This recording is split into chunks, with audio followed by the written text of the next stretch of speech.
yaitu bagaimana maknanya itu ketika ujung jempol dan telunjuk membentuk lingkaran, kemudian jari-jarinya itu lepas.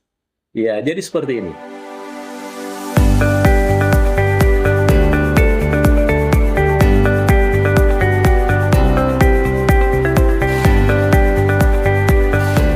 Baik para pemirsa sekalian, terima kasih atas segala perhatiannya. Saya tentunya sangat mengapresiasi saudara-saudaraku dimanapun berada.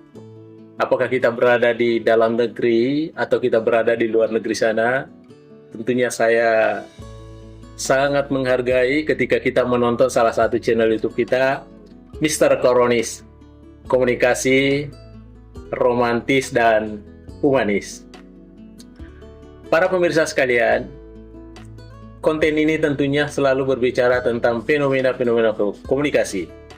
Ya, kenapa sampai tidak lepas dari persoalan komunikasi? Karena kita sesungguhnya memahami bersama bahwa memang komunikasi ini tidak pernah lepas dari diri pribadi seseorang, dalam kelompok orang, maupun tentu dalam halayak ramai.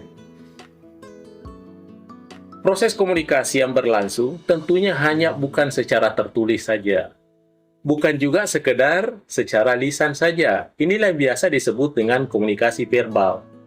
Tetapi persoalan komunikasi menyampaikan sesuatu atau berkomunikasi terhadap seseorang atau kepada siapa saja, kadangkala tidak dilambangkan dengan tulisan, juga tidak dilambangkan dengan bahasa lisan dan tulisan, ya, tetapi kadangkala dilambangkan dengan gestur tubuh, acungan jempol, atau ujung telunjuk, ya.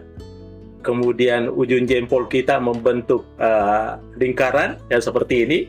Ya, kadangkala ada juga yang seperti ini, ya. Ini adalah bagian dari komunikasi yang sifatnya non-verbal atau non-verbal communication.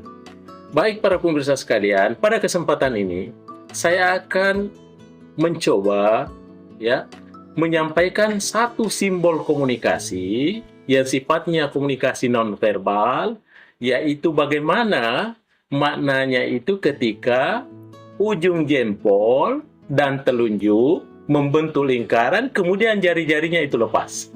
Ya, jadi seperti ini. Ya, ini adalah bagian dari komunikasi nonverbal. Ya.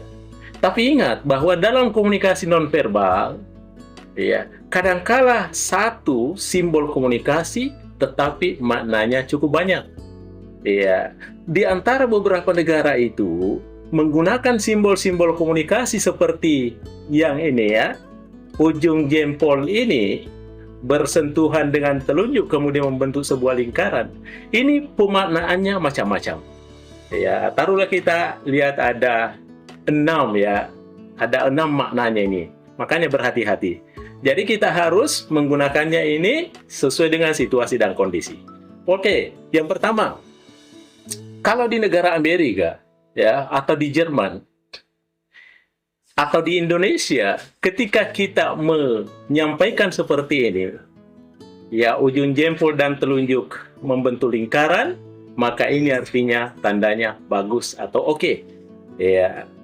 Kemudian, yang kedua, kalau di negara lain, ya, seperti Jepang atau Filipina, ketika ujung jempol membentuk ini, maka itu maknanya artinya dia meminta uang, ya. Itu Jepang dan Filipina. Ya. Kemudian ketika di Perancis Selatan, ya, ketika kita menyampaikan seperti ini di Perancis Selatan, maka tentunya ini bermakna bahwa tidak ada atau non, ya. Ini di Perancis Selatan. Kemudian yang keempat, kalau di Paris, bagaimana tanda seperti ini? Kalau di Paris, dia berarti tidak ada harganya kamu, tidak ada nilainya kamu.